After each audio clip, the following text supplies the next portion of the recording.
Ondan buradan bunu sen yapalım. Bak bu geldi.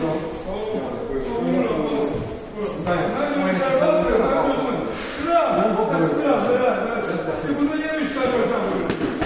Çekiler nereye oradan vuruyor? Basın. Bir. Baş, barın, sana.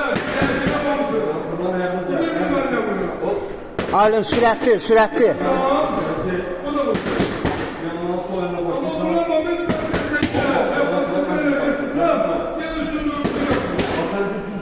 Yine de vuruyor. Yapma lazım diyor. Yardım bekliyor.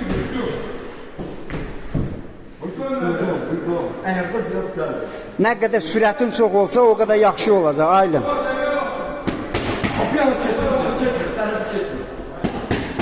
Sürət, sürət, sürət.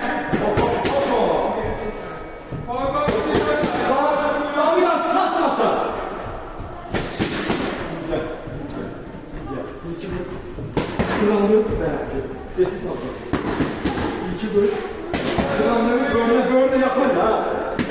Tamam, bir iki. Buranın kes. Bana bir iki. Kes buranın. Neden şu? Kapıya sandım bakıyorum. Sandım bakıyorum. Bloklu. Aşağı. Bir iki kes. Biraz bekletirsin. Biraz da bekliyor. Danza bakalım. At bakalım. At. Hoppa. Keçti bura. İki yana bakalım.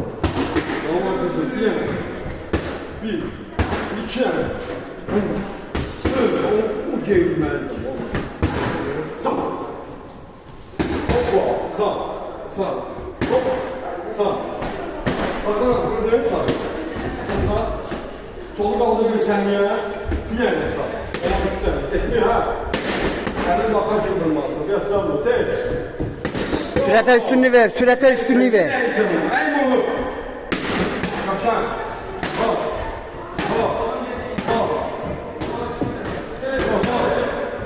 En bela. Hop.